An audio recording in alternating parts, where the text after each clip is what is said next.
दिल्ली में बीजेपी की अहम बैठक चल रही है। जेपी नड्डा के घर पर यह बैठक हो रही है। अमित शाह राजनाथ सिंह मौजूद हैं।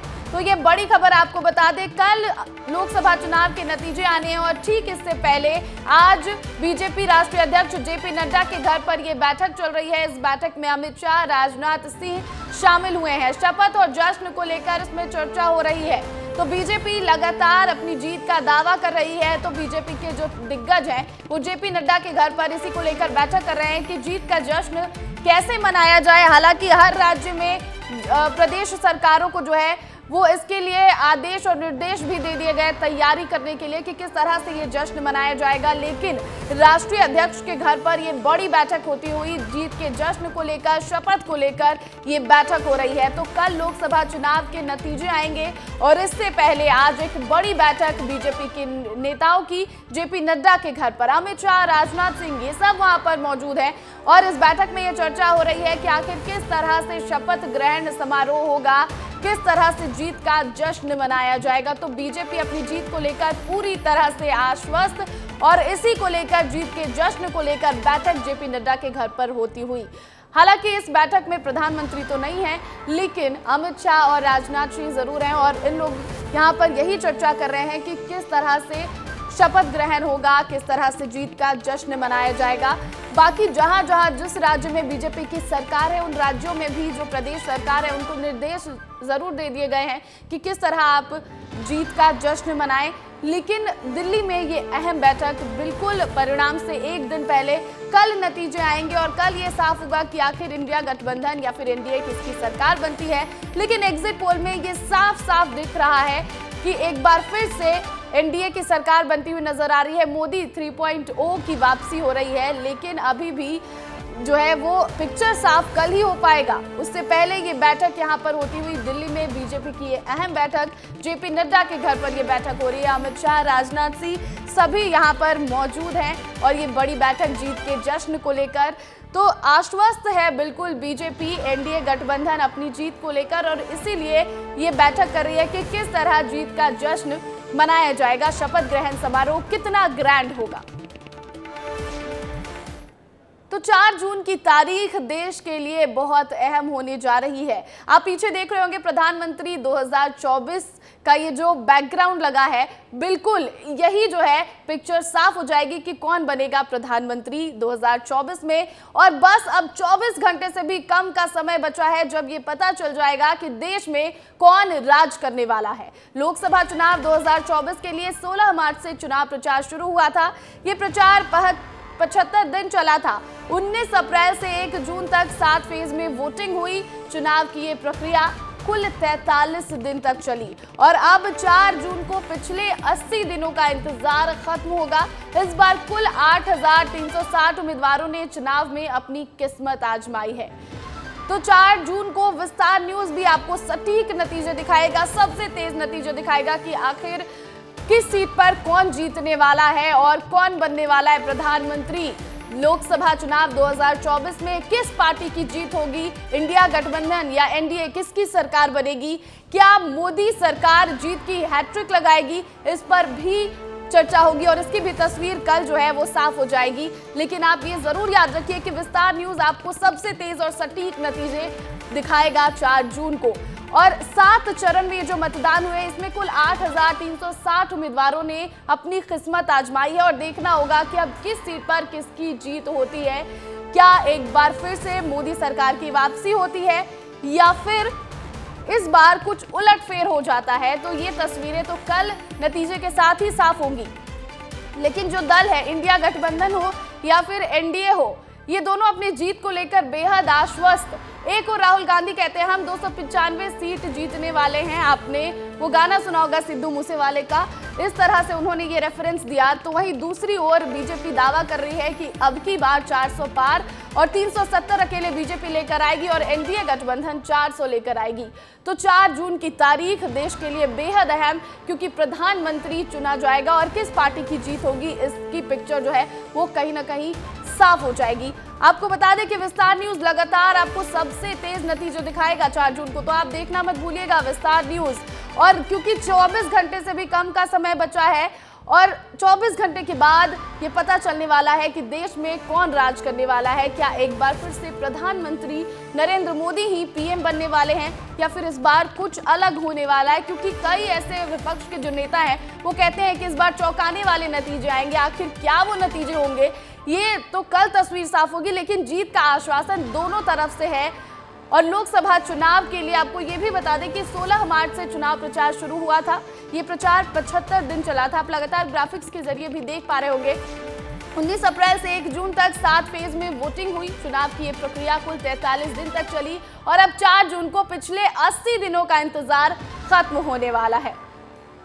इस पूरी खबर पर अधिक जानकारी के साथ अमृत तिवारी हमारे साथ जुड़ गए लाइव। उनका रुख करूंगी मैं। अमृत, कल नतीजे आएंगे लेकिन जीत का आश्वासन दोनों ही पार्टियों की तरफ से है। क्या लगता है क्या होने वाला है कल?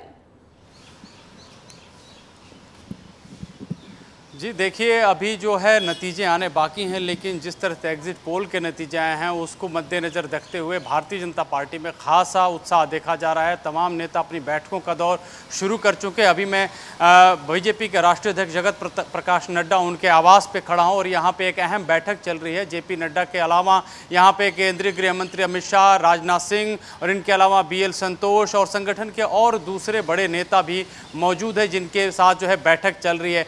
जो जानकारी हमें मिली है उसके मुताबिक ये है कि कल की तैयारी कैसी हो और उसके आगे की बात रूपरेखा क्या होगी, इस पे जो है बीजेपी के नेता जो है शीर्ष नेता वो मंथन कर रहे हैं। माना जा रहा है कि कल जब नतीजे आएंगे उसके बाद से भारतीय जनता पार्टी कार्यालय में तकरीबन 10,000 से ज़्यादा कार्यकर्ताओं का जुटान होगा और उसके लेकर पूरा प्रबंध करने की जो है आज से ही तैयारी शुरू हो चुकी है। दूसरी चीज़ ये है कि एक तरह से जिस तरह से एक संसदीय जो कार्य देखने वाले मंत्री रहे हैं और उनसे जुड़े हुए जो अधिकारी रहे हैं उन लोगों ने भी अपनी तैयारियां पूरी कर दी हैं। राष्ट्रपति भवन की तरफ से तैयारियां शुरू कर दी गई हैं।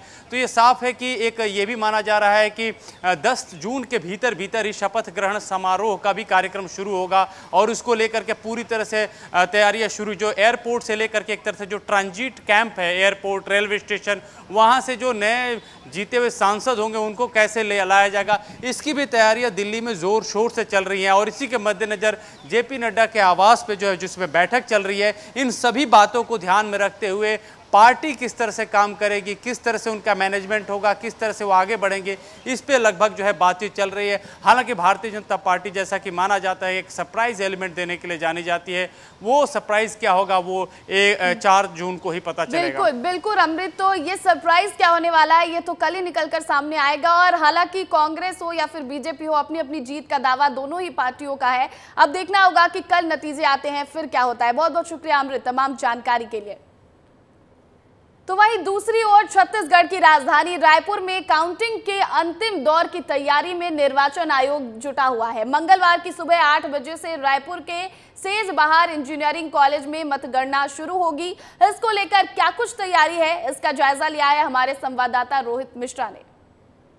4 जून यानी कल मतगणना होनी है और मतगणना को लेकर इस बार किस तरह से तैयारी बनाई जा रही है इसकी तस्वीर दिखाता हूं मैं आपको। सबसे पहले तस्वीर देखिए आप कि क्योंकि गर्मी का समय है, ऐसे में सबसे ज़्यादा समस्या गर्मी को लेकर आती है। तो ऐसे में तमाम मतगणना केंद्र के अंदर, बूथ के अंदर जो है जहां पे 14 टेबल राउंड की गणना की जाएगी वहां पर AC लगाए जाएंगे ताकि जो अभ्यर्थी पहुंचे और इसके अलावा जो तमाम तरीके से उनके प्रतिनिधि पहुंचे तो वो तमाम लोग को गर्मी से दिक्कत ना हो, क्योंकि 38 प्रत्याशियों के प्रतिनिधि वहां पे मौजूद रहेंगे। ऐसे में बड़ा आंकड़ा है, जब तमाम प्रतिनिधि वहां पे रहेंगे, निर्वाचन के अधिकारी रहेंगे तो गर्मी से समस्या बन सकती थी। इसको देखते हुए AC का प्रावधान किया गया है। आपातकालीन स्वास्थ्य केंद्र बनाया गया है। आपातकालीन स्वास्थ्य केंद्र की आप तस्वीर देखिए। यहाँ पर अगर किसी की मतगणना के दौरान तबीयत बिगड़ती है तो उस दौरान यहाँ पर लाया जाएगा और यहाँ पे लाकर उनका इलाज किया जाएगा। इसके अलावा यहाँ पे मीडिया सेंटर बनाया गया है। मीडिया सेंटर की तस्वीर देखिए आप कि यहीं पे जब प्रत्येक राउंड की गणना हो जाएगी उस गणना के बाद में अधिकारी यहाँ पे आएंगे,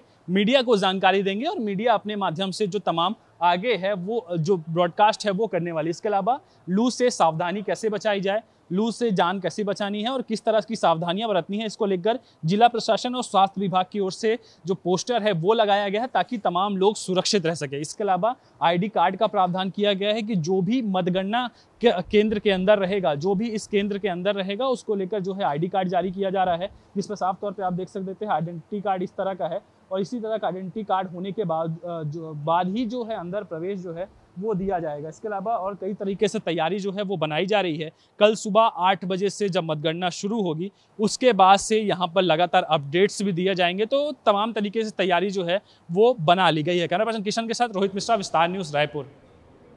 तो एक और जहां चुनाव आयोग काउंटिंग की तैयारी कर रहा है, तो वहीं दूसरी ओर रायपुर में 400 सीटों के लिए बीजेपी का अनुष्ठान शुरू हो चुका है।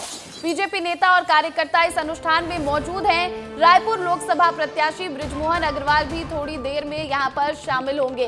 तो देखिए, रायपुर से ये बड़ी खबर आपको बता दें, बीजेपी लगातार 400 पार का नारा दे रही थी और अब इसी के लिए बीजेपी ने अनुष्ठान शुरू कर दिया है। छत्तीसगढ़ की राजधानी रायपुर में बीजेपी नेता और कार्यकर्ता यहां पर मौजूद है। रायपुर लोकसभा प्रत्याशी बृजमोहन अग्रवाल भी थोड़ी देर में यहां पहुंचने वाले हैं। तो इस पूरी खबर पर अधिक जानकारी के साथ खोमन साहू हमारे साथ रायपुर से लाइव जुड़ गए हैं, उनका रुख करूंगी मैं। खोमन, तैयारी तो बहुत तेज यहाँ पर, हर तरफ से तैयारियों का दौर जो है वो दिख रहा है, हर तरफ से तस्वीरें आ रही हैं, लेकिन बीजेपी का ये अनुष्ठान कितना अहम, कितना खास? देखिए प्रतिज्ञा, निश्चित तौर पर कल 4 जून को लोकसभा चुनाव का परिणाम आने वाला है। उसके पहले भारतीय जनता पार्टी देख सकते हैं महायज्ञ करा रही है। जो भारतीय जनता पार्टी ने 400 पार का नारा दिया है उसको लेकर कहीं ना कहीं जो प्रार्थना का दौर है वो शुरू हो गया है। भारतीय जनता पार्टी के तमाम नेता हैं, कार्यकर्ता हैं, वो माता काली के मंदिर के ठीक सामने महायज्ञ पर बैठे हुए हैं। और ये तस्वीर भी देख सकते हैं, माता काली का मंदिर है, उसके ठीक सामने जो है जो बीजेपी के कार्यकर्ता हैं वो लगातार महायज्ञ करते हुए नजर आ रहे हैं। कुछ लोग बैठे हैं, छगन मुंद्रा जी, उनसे ही बात करते हैं। जिस तरीके से आप लोग महायज्ञ कर रहे हैं, क्या कहेंगे? आज हमारे युवाओं में भारी उत्साह है और युवा मोर्चा के कार्यकर्ता महायज्ञ कर रहे हैं कि हमारे प्रधानमंत्री नरेंद्र मोदी जी 400 सीट से ज़्यादा जीते। ये सभी कार्यकर्ताओं के साथ साथ आम जनता की भी यही इच्छा है। आप लोगों ने बहुत मेहनत की लोकसभा चुनाव के दौरान, आप यज्ञ भी कर रहे हैं, तो क्या लग रहा है आपको? पूरा सारे चीज़ों को आप लोगों ने बहुत नज़दीक से देखा है। नहीं, अब की बार जनता खुद, कार्यकर्ता तो मेहनत हमेशा करता है, पर इस बार जनता भी चाहती थी कि प्रधानमंत्री नरेंद्र मोदी जी फिर से एक बार प्रधानमंत्री बने। आज ये पहली बार है, आज तक हम देख के आए हैं कि जब पहली बार सरकार बनती है 400 सीट जीतता है, दूसरी बार 350 होती है, तीसरी बार 300 होती है। पर ये नरेंद्र मोदी जी ने चमत्कार कर दिया कि पहली बार 282, दूसरी बार 303 और अब की बार 400 पार। ये अद्भुत है, चमत्कार है। सुना प्रतिज्ञा, किस तरीके से भारतीय जनता पार्टी के जो नेता है वो लगातार महायज्ञ कर रहे हैं, इतनी सख्ती धूप में भी। बिल्कुल बिल्कुल खोमन, तो चाहे वो प्रधानमंत्री नरेंद्र मोदी की साधना हो या फिर गृह मंत्री अमित शाह और मध्य प्रदेश के सीएम मोहन यादव का दौरा हो, जो अभी वो सोमनाथ दर्शन के लिए गए थे वो हो, या फिर उनके जो कार्यकर्ता हैं वो जिस तरह से अनुष्ठान कर रहे हैं, ये तस्वीरें बताती हैं कि कितने आश्वस्त और 400 पार के लिए कितनी तैयारी है यहाँ पर बीजेपी की। बहुत बहुत शुक्रिया खोमन तमाम जानकारी के लिए। तो देखिए, कल लोकसभा चुनाव के लिए मतगणना होनी है, कल परिणाम आना है और ऐसे में भोपाल में पुरानी जेल परिसर के पास मतगणना के लिए ट्रैफिक डाइवर्जन किया गया है। 4 जून को पुरानी जेल परिसर में लोकसभा चुनाव 2024 की मतगणना होगी, जिसके चलते कल सुबह 6 बजे से यातायात व्यवस्था में परिवर्तन किया जाएगा और निर्धारित पार्किंग व्यवस्था बनाई गई है। वहीं पुरानी जेल परिसर के पास केवल मतगणना काम में लगी गाड़ियां ही आवागमन कर सकेंगी।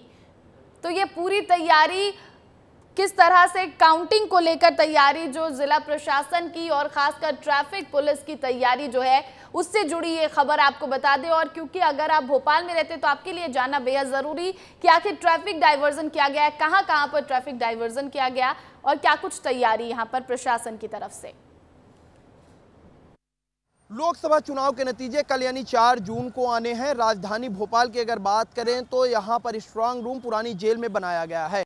जहां पर स्ट्रांग रूम बनाया गया है उधर की तरफ जाने वाली तमाम सड़कों को कल से डाइवर्ट कर दिया जाएगा। आप तस्वीरें देख सकते हैं, मैं पुरानी जेल रोड की तरफ जाने वाली जेल रोड में मौजूद हूं। ये सड़क को कल से डाइवर्ट कर दिया जाएगा और अभी से प्रशासन, भोपाल पुलिस प्रशासन जो है अलर्ट मोड पर है और धीरे धीरे करके अब इन सड़कों पर बैरिकेड लगाना शुरू कर दिया है। और कल ये जो बैरिकेड अभी आधी सड़कों में रखे हैं, कल इन्हें पूरी सड़कों में रख दिया जाएगा और जो लोग इस रास्ते का प्रयोग करके अपने गंतव्य स्थान तक जाते हैं उन्हें कल डाइवर्टेड रूट का प्रयोग करना पड़ेगा। यानी कि साफ है कि कल थोड़ी समस्याओं का सामना आम लोगों को करना पड़ सकता है। फिलहाल भोपाल पुलिस प्रशासन जिस तरह से लगातार मुस्तैद है, अलर्ट मोड पर है और तमाम तैयारियां कर रहा है, उससे कहा जा सकता है कि कहीं ना कहीं किसी प्रकार की मतगणना स्थल तक ऐसे वाहन न पहुंचे जो जिनके पास वीआईपी पास ना हो या फिर जो लोग प्रत्याशी ना हो या फिर कोई मीडिया कर्मी ना हो। यही कारण है कि आम लोगों के जाने के लिए तमाम वो रूट डाइवर्ट कर दिए जाएंगे जो स्ट्रांग रूम यानी पुरानी जेल रोड तक जाते हैं।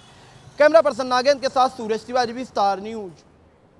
तो भोपाल में प्रशासन की क्या कुछ तैयारी है मतगणना को लेकर, वो तस्वीरें दिखाई हमारे सहयोगी ने। अब आपको जगदलपुर से एक खबर बता दें, जहां लोकतंत्र बनाम माओवाद कार्यक्रम में अपनी बात रखते हुए वन मंत्री केदार कश्यप भावुक हो गए। अपने भाषण के दौरान नक्सल घटनाओं को याद करते हुए केदार कश्यप ने अपने दिवंगत भाई को याद किया, जिनकी नक्सली घटना में हत्या हो गई थी। मैं 2-4 घटना को बताना चाहता हूं जहां पर इस माओवाद के माध्यम से कैसे परिवार के परिवार खत्म कर दिए।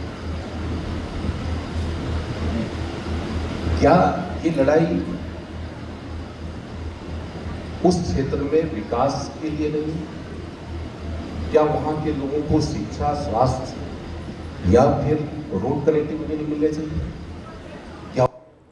तो छत्तीसगढ़ में नक्सलियों को मुख्य धारा में जोड़ने की कवायद जो शायद सरकार की तरफ से है वो लगातार जारी है और इसी को लेकर ये बैठक आयोजित की गई थी।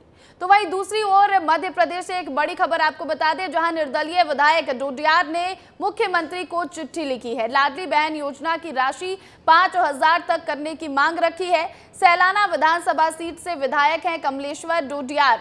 बढ़ती महंगाई और बेरोजगारी दर का भी हवाला दिया है। तो ये बड़ी खबर आपको बता दें, निर्दलीय विधायक डोडियार ने एक चिट्ठी लिखी है सीएम डॉक्टर मोहन यादव को।